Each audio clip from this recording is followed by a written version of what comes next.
Champions trophy முதல் அரையிறுதி போட்டி அபார வெற்றி பெற்ற இந்திய அணி 2023 உலகக்கோப்பை ஃபைனலில் பட்ட அவமானத்திற்கு பழிக்கு பழி தீர்த்த இந்தியா. பச்சி எறிந்த மரண மாஸ் மேட்ச். அதாவது தற்போது நடந்து வரும் சாம்பியன்ஸ் டிராபி தொடரில் முதல் அரையிறுதி போட்டி இன்று நடைபெற்றது. இந்த செமிஃபைனல் ஆட்டத்தில் இந்தியா மற்றும் ஆஸ்திரேலியா அணிகள் மோதி இருந்தது.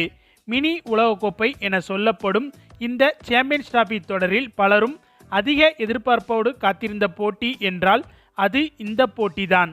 அது ஏனென்றால் இதற்கு முன்பு கடந்த 14 வருடங்களாக ஐசிசி நடத்திய தொடர்களில் எல்லாம் மிகவும் முக்கியமான காலிறுதி, அரையிறுதி மற்றும் இறுதிப் போட்டிகள் போன்றவற்றில் இந்திய அணியை தொடர்ச்சியாக வீழ்த்தி இருக்கிறது இந்த ஆஸ்திரேலியா அணி.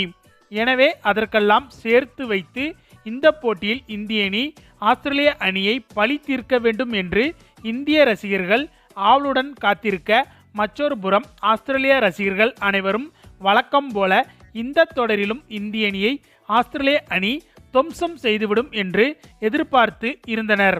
எனவே இத்தகைய உச்சகட்ட எதிர்பார்ப்புகளுக்கு மத்தியில் தொடங்கிய இந்த போட்டியில் டாஸை வென்ற ஆஸ்திரேலிய அணி முதலில் பேட்டிங் செய்வதாக முடிவெடுத்து பேட்டிங் செய்ய களமிறங்கியது. அதனைத் தொடர்ந்து முதலில் பேட்டிங் செய்த ஆஸ்திரேலிய அணி மிகவும் சூப்பராக பேட்டிங் செய்தது. ஆரம்பம் முதலே சீரான இடைவெளியில் விக்கெட்டுகளை இழந்தாலும் ஸ்டீவ் ஸ்மித் மற்றும் அலெக்ஸ் கேரி ஆகியோரின் சிறப்பான ஆட்டத்தால் 264 ரன்கள் வரை எடுத்துவிட்டது ஆஸ்திரேலிய அணி. மேலும் துபாய் மைதானத்தில் வைத்து நடைபெற்ற இந்த போட்டியில் இந்த இலக்கு என்பது மிகப்பெரிய இலக்கு என்று சொல்லப்பட்டது. அது ஏனென்றால் இதே மைதானத்தில்தான் கடந்த போட்டியில் இந்திய அணி வெறும் 249 ரன்கள் மட்டுமே எடுத்து அந்த ரன்களுக்குள் நியூசிலாந்து அணியை சுருட்டி இந்திய அணி வெற்றி பெற்று இருந்தது.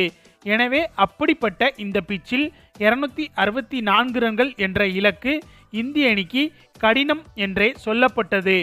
ஆக அப்படிப்பட்ட கடினமான இலக்கை சேசிங் செய்ய களமிறங்கிய இந்திய அணியில் ஆரம்பத்திலேயே சுப்மான் கில் மற்றும் ரோஹித் சர்மா உள்ளிட்டோர் அடுத்தடுத்து விக்கெட்டுகளை இழக்க, அதன் பிறகு ஷரேஸ் ஐயரும் விராட் கோலியும் சூப்பரான பார்ட்னர்ஷிப் அமைத்து இந்திய அணியை சரிவிலிருந்து மீட்டு வர ஒரு கட்டத்தில் ஷரேஸ் ஐயர் விக்கெட்டை இழந்தாலும் மறுபுறம் விராட் கோலி நிதானமாக ஆட, அதன் விளைவு இந்திய அணி வெற்றி பாதையை நோக்கி சென்றது. மிகவும் சிறப்பாக விளையாடிய நம்ம விராட் கோலி சதம் அடித்து அசத்துவார் என்று எதிர்பார்த்த நிலையில் அவர் 84 ரன்களில் அவுட்டானாலும் KL ராகுல் மிகவும் அற்புதமாக விளையாடி இந்திய அணிக்கு வெற்றியை பெற்றுக் கொடுத்தார் என்பது குறிப்பிடத்தக்கது.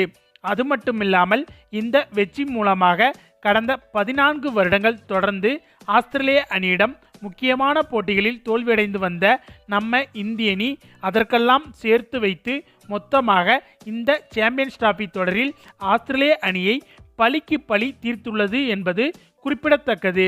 ஓகே ஃப்ரெண்ட்ஸ், இந்திய அணியின் இந்த மரண மாஸ் வெற்றி பற்றி உங்களுடைய கருத்துக்களையும் மறக்காமல் கமெண்ட்ல சொல்லுங்க. மேலும் இந்த வீடியோ பிடிச்சிருந்தா லைக் அண்ட் ஷேர் பண்ணுங்க, நம்ம சேனல் சப்ஸ்கிரைப் பண்ணுங்க, கூடவே பெல் பட்டனையும் கிளிக் பண்ணுங்க. தேங்க்ஸ் ஃபார் வாட்சிங்.